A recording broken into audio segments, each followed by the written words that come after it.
매주 금요일 문화 속에서 찾은 과학 이야기를 나눠보는 과학 스포일러 시간입니다. 오늘은 지난 4년 동안 자료 수집과 분석을 통해 세월호 침몰 원인을 추적하는 다큐멘터리 영화 그날 바다를 준비했습니다. 먼저 화면으로 만나보시죠. 결국 우연 출구마저 물에 잠겼다.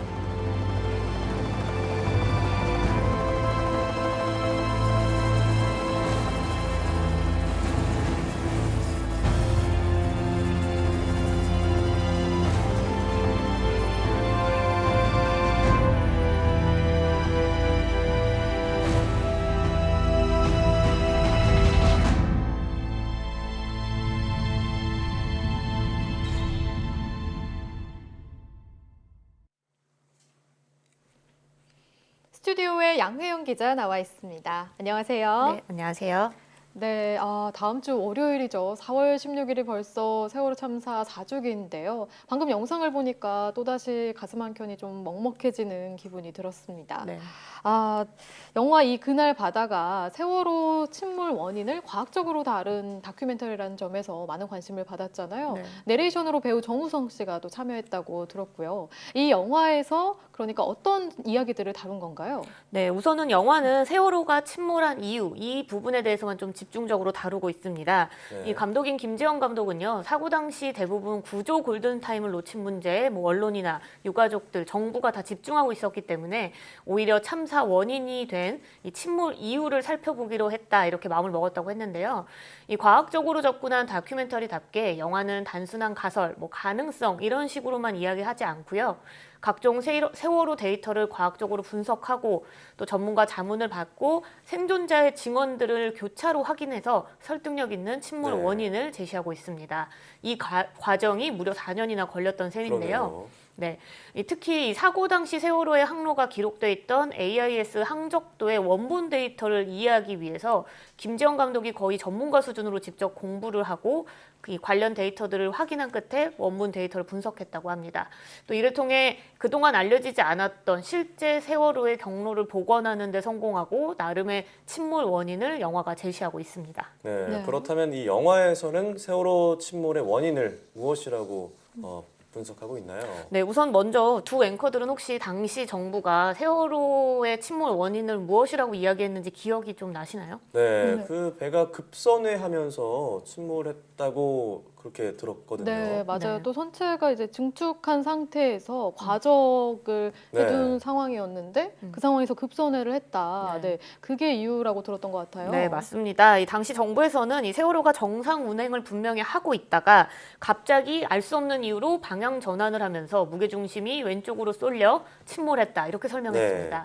하지만 이 대법원에서는 이렇게 발표했던 검찰의 결과를 믿을 수 없다. 그러니까 세월호 침몰 원인은 확정이 할 수 없다. 지금만 가지고는 확정할 수 없다. 네. 이렇게 최종 판결을 내렸어요. 네. 그러니까 이제 세월호의 침몰 원인이 정확하지 않다는 상황인데 최근에 이 검찰이 지난 2014년에 세월호 모형으로 여러 번의 침몰 실험을 해놓고도 그 결과 보고서를 은폐했다라는 사실이 드러났습니다.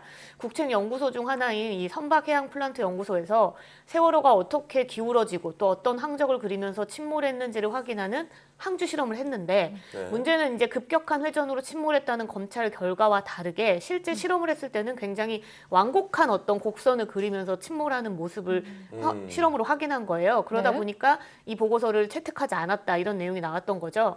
하지만 당시 이제 연구소 측에서는 연구를 처음 의뢰했을 때 당시에 세월호의 어떤 조건값들과 실제로 세월호가 이제 나중에 침몰하고 난 이후에 나온 결과값들이 변경이 되면서 실험 결과 자체가 증거의 어떤 가능성이 없어졌기 때문에 안 쓴 거다 이렇게 얘기를 했고 검찰 역시 의도적으로 이 보고서를 배제한 것은 아니다 이런 식으로 해명은 했는데 어쨌든 사인에 대한 건 좀 아직 명확하지 않은 셈인 거죠.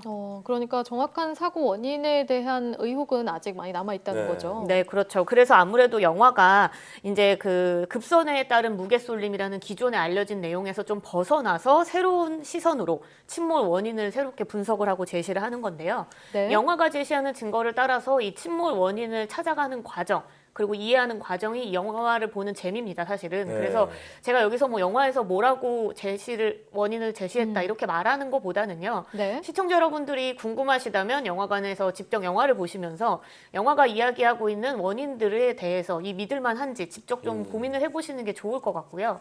다만 영화 제작진들 역시 우리가 이제 4년 동안 준비는 많이 했고 꼼꼼하게 많이 했지만 우리의 주장도 또 하나의 가설이다.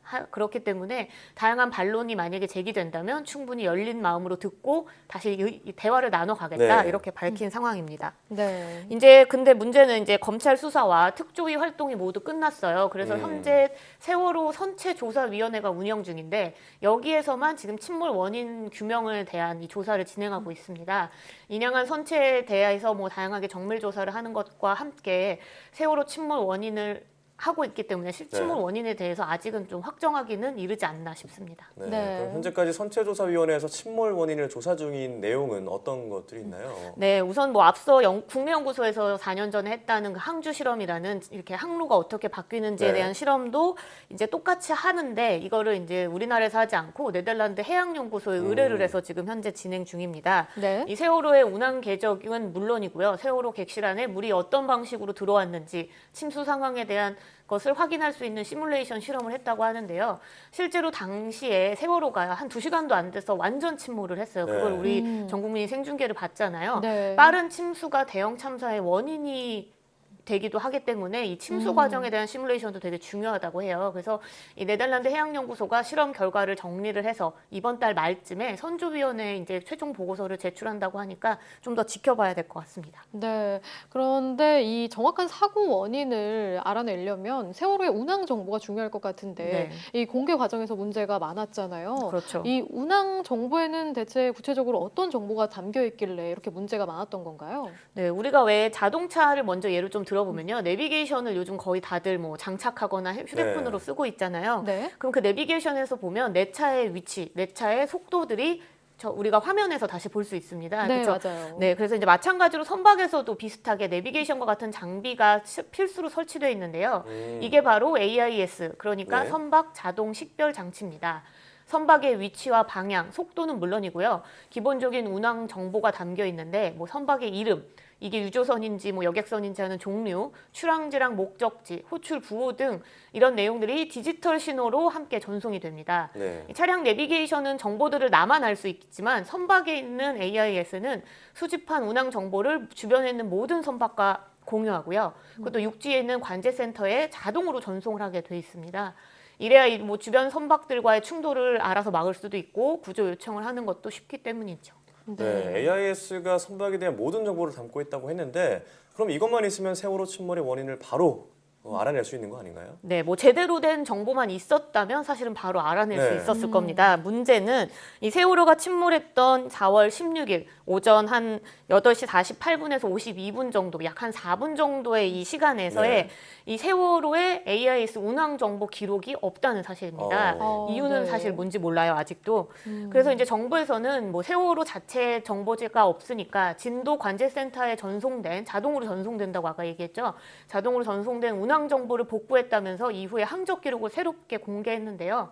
이 기록도 이 침몰 시나리오나 뭐 생존자나 목격자의 증언, 그리고 또 선원들의 증언들이 있었는데 이것들과 한 번에 부합이 돼야 되는데 다 조금씩 다르거든요. 네. 그러다 보니까 무엇이 침몰의 진짜 원인인지에 대해서 계속 의구심이 남는 상황인 거고요. 네. 이 세월호 특별조사위원회 활동이 끝났기 때문에 지금으로서는 선체조사위원회에서 침몰 원인을 조사하는 방법만 남아 있습니다. 네. 여기에서 조사가 좀 제대로 이루어져서 세월호의 침몰 원인의 의혹이 좀 마지막에는 제발 풀릴 수 있길 네. 좀 기대해 봐야 될 것 같습니다. 네, 이 말씀하신 세월호 선체조사위원회가 7월 중순쯤에 조사 결과를 발표할 예정이라는데 정말 부디 이번에는 침몰 원인이 정확히 밝혀졌으면 좋겠습니다. 네.